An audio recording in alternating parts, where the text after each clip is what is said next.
do tonight. For those of you that have good memories, you might remember this. I sat down with you at some point in the beginning of your care and I said that 60% of your overall results come from the actual adjustments themselves, moving that spine, but 40% of your results are going to be dependent upon you doing some things outside the office, like exercises, stretches, trigger points, some lifestyle tweaks. Does that sound vaguely familiar to some of you? Okay. So what we're going to talk about today are going to be the exercises, the stretches, and lifestyle. Okay, those are the three things I want to accomplish today.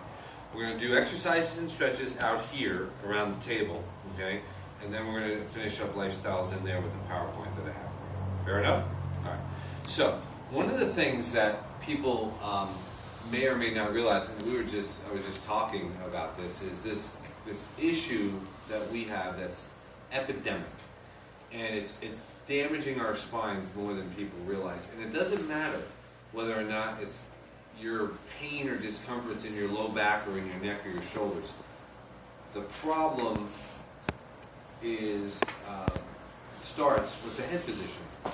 And we sit reading, in front of texting, right? And we've got this forward head issue going on, okay? And it's almost pandemic, okay?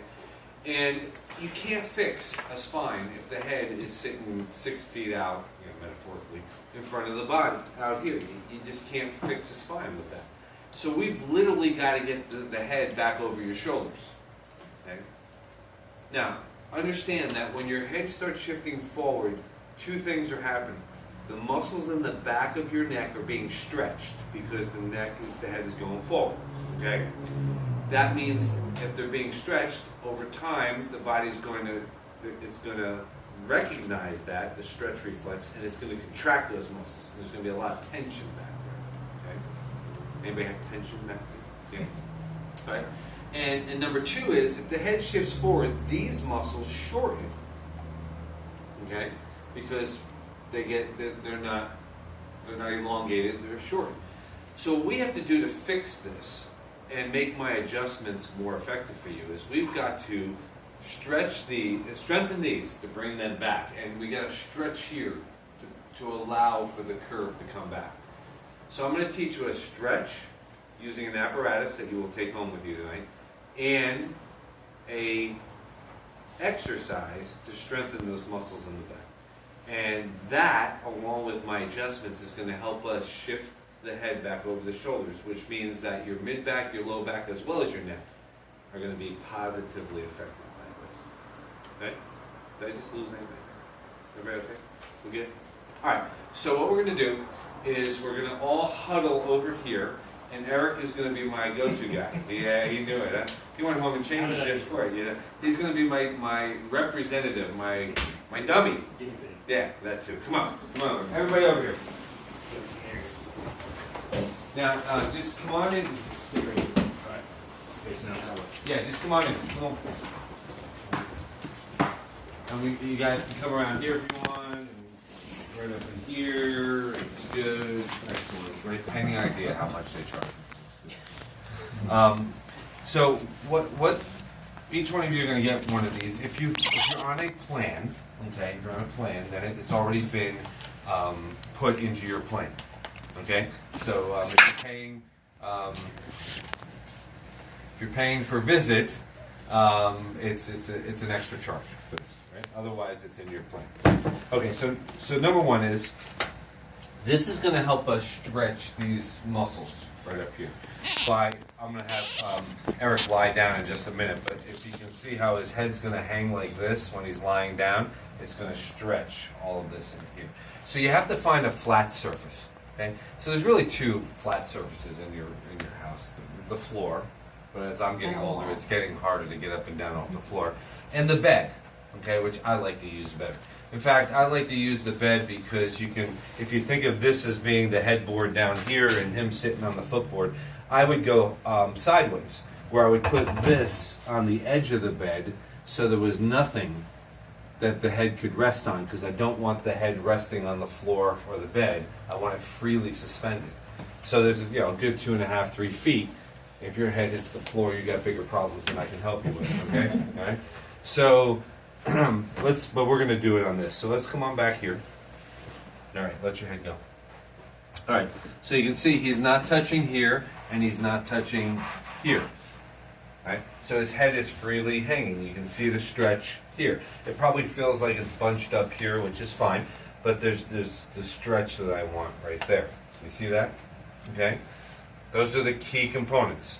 Head doesn't touch the ground or the bed, and it doesn't touch the wedge. Okay? So, because people ask me, come on up, people ask me all the time, well, exactly where should I put this? Well, there's no exact where. Okay? You don't want it high, so high that the head is hitting there. You don't want it so low that your really fulcrum is down here. You want it kind of right up in this area right here. And we're each I'm gonna do it for each of you. Okay? Kind of give you the idea what it feels like. Does that make sense so far? Right? Now people ask me how often do I lie there, and it's once a day. Okay? Try to get it done once a day, every day. Then people ask me, the second question is, how long am I going to be lying in that position? And the answer to that question is a minute to 2 minutes to start out with. Okay? And then again, I know there's a couple of guys here that would, try to get to the maximum amount of time I want you, as soon as possible. But you will regret that if you do that, okay? So take your time and work your way up to 20 minutes, okay? Now, I didn't pull 20 minutes out of a hat as just an arbitrary number. 20 minutes comes from the research. Okay? Research says that the first 10 minutes or so are a warm-up. Basically, the changes to the muscles and the ligaments that we need to stretch happen between 10 and 20 minutes. After 20 minutes, you'd have to lie on this thing for up to 6 hours to get any further benefit than you did at 20 minutes. Okay? So no need to go a half an hour, 25 minutes, 45 minutes. You're not getting any. Time. Yeah, I'm sorry. It's a waste of your time. Exactly right. You're not getting it unless you enjoy it and it's downtime and you're not going to hurt yourself doing that. What if you fall asleep? You can. Some people do. Some people do. They don't, not for 6 hours. But, they might be an hour. Some people might wake up and, whoa, I've been there for an hour. You haven't caused yourself any damage, but you really haven't done double the benefit either. Okay? All right? So 1 to 2 minutes, then work it up, 30 seconds, a minute, work it up, keep on working, just keep on working. It's not a race, okay? It's not that who can get there the fastest. I just want you to be progressively moving towards that 20-minute mark. Now, once you get to 20 minutes and 20 minutes becomes easy for you to do, it's not a stretch anymore. No pun intended. Come on, stay with me here. It's not a stretch anymore. There is a second phase to this. Okay, so Eric, you would go back. So now he just has his head freely hanging, which is what I want you to do until you get up to 20 minutes. Then we're going to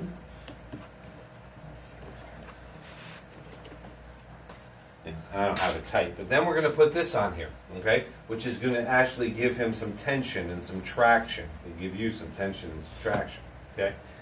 Now, when you do that, say you're at 20 minutes easy, you're going to probably go back down to 10, 12, 13, 14 minutes, and then it's going to become a struggle, and you're going to have to work up to 20 again. Don't assume that you're going to be able to stay at 20 when you put the bungee cord on there, okay? And that's all, again, it's all in your paperwork, but I just wanted to show that. That's phase 2. So phase 1, freely hanging, up to 20 minutes. When that becomes easy, phase 2 is put the bungee cord on. You're going to probably drop down in what you can tolerate, and then you're going to work your way up to 20 minutes. Once you get to 20 minutes with the bungee cord, stay at 20 minutes with the bungee cord. So we determine when we move up to phase 2? Yes, you do it at your own pace. Okay. Absolutely do it at your own pace. And you two, different paces. Don't try to keep up with the Jones. Okay? All right? Any questions about that? So that's the stretch part. We're going to stretch here. Now we got to strengthen here. Okay? So how are we going to do that? We're going to do something called the Cobra. Would you lie face down like you were getting an adjustment for me? So the Cobra is this. Put your hands on the small V back if you would. Just let's do it that way. Just overlap it like that. Great. I want you to bring your wings together and kind of pinch my finger. You see how he's pinching my finger? is by bringing the shoulder blades together. Now bring your chin out and your head up. All right? You don't have to come up from here. You just have to bring, there you go. You see? So what you're doing is you're activating the rhomboids, and you're activating these muscles to bring the head back. And you're going to hold that. And you're going to hold that for 10 seconds, or 5, or whatever you can do. Okay? Relax. Right? And you're going to work your way up again to do 10 of those for 10 seconds each. Okay? 10 for 10. Now, you may only be able to do 3 for 5 to start out with. And then you do 4 for 5, and 5 for 5, and then 6 of them for 5 seconds, and then 7. And then once you get up to 10 for 5 seconds, maybe you can go up to 6 seconds for each of them, and 7. And you work up to doing 10 repetitions of these for 10 seconds, holding for 10 seconds each. Remember, when you squeeze your shoulder blades together, put your chin out and jut your chin out. That's an important part of this. Do not forget that. Okay, come on. Thanks. Seems like the best time to do that is while we're waiting for you to come and visit us. No, actually, some people do. Some people actually, they lay out their head off of here, waterfall, just to kind of get that while they're waiting. But I'd rather you be neutral and not be working anything. I'd rather your muscles relax for me rather than all tense because you just did an exercise. All right. Now, again, the Cobra exercise is on the second page of your notes, so it should be all there written out for you, so you don't have to remember any of that. So, Miss Becky, come on over here. Let's do next.